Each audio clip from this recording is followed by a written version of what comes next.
যেটা করতে হবে, ফুলকপি গ্রেট করে নিয়ে হালকা নুন মাখিয়ে রাখতে হবে কম করে 10 থেকে 12 মিনিট। এতে করে গ্রেট করা ফুল নরম হবে আর ফুলের ভিতরে থাকা জলকে এই নুন সহজে বাইরে বের করে আনবে। এই জল থেকে গেলে পরোটা তাওয়ায় হিট পেয়ে ফুলকপি ভেতর থেকে জল ছাড়বে, তখন পরোটা আর মচমচে হবে না।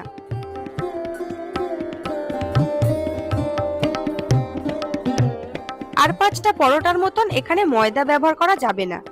গমের আটার সাথে নুন, জোয়ান আর ঘি মিশিয়ে পরোটার ডো তৈরি হবে। নেহাতি গমের আটা যারা খেতে পারেন না তারা 75-25 হিসাবে আটা ময়দা নিতে পারেন, মানে 75 ভাগ যেন আটা থাকে। ডো কিন্তু একেবারে শক্ত হবে না, আবার নরমও হবে না, তাই জলটা ধীরে ধীরে দেওয়াই ভালো।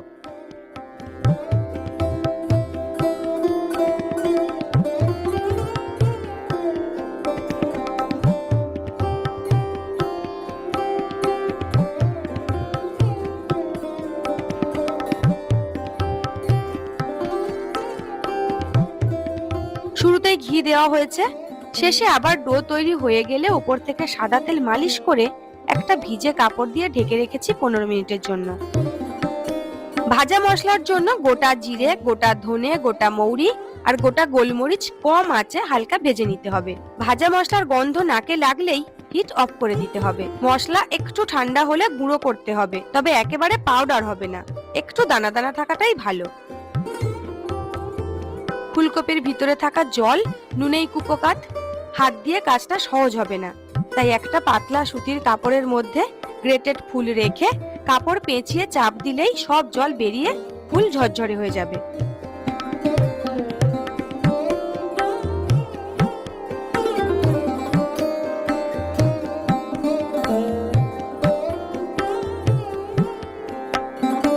থেতো করা আদা, কাঁচা লঙ্কা, ভাজা মশলার গুঁড়ো, সামান্য চিনি, স্বাদ অনুযায়ী নুন আর ধনেপাতা কুচি জল ঝরানো ফুলের সাথে মিশিয়ে নিতে হবে। শুরুতে দেওয়া নুন জল হয়ে বেরিয়ে গেছে, তাই নুন আবার দিতে হলো।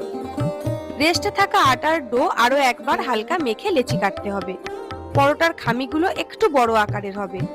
যদি হাতে সময় থাকে তাহলে লেচি কাটা হয়ে গেলে আরো একবার ওই একই কাপড় দিয়ে 7 থেকে 10 মিনিট ঢেকে রাখতে পারলে ভালো হয়।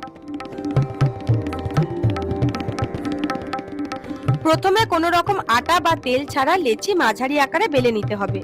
এরপর যতটা লেচি তার অর্ধেকের একটু বেশি পুর নিয়ে মাঝ বরাবর রেখে ধার বরাবর তুলে তুলে মুড়ে নিতে হবে।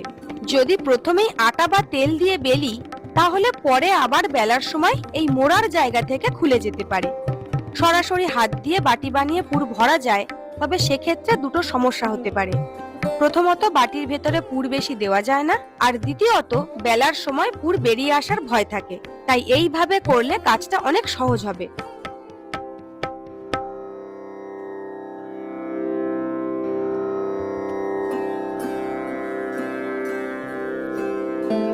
এবারে এখানে একটা কথা বলে দেওয়া দরকার, এইভাবে পুর ভরলে ভিতরে হাওয়া থেকে যায়, তাই বেলার আগে ছুরি বা কাঁটা চামচ দিয়ে হাওয়া বের করে দিতে হবে।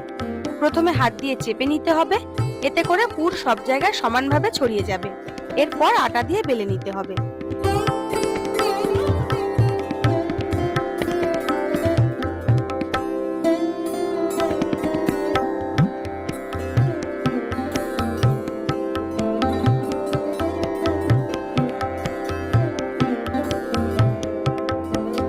ঘি যদি পছন্দ করেন তাহলে ঘি দিয়ে ভাজুন, না হলে তো সাদা তেল থাকছেই।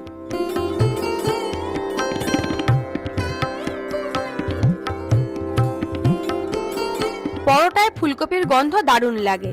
কোনো তরকারির সাথে এর স্বাদ গুলিয়ে ফেলতে চাই না, তাই টক দইয়ের সাথে বিট লবণ আর ভাজা জিরের গুঁড়ো মিশিয়ে পরিবেশন করেছি, তবে এর সাথে একটু আচারও চলতে পারে।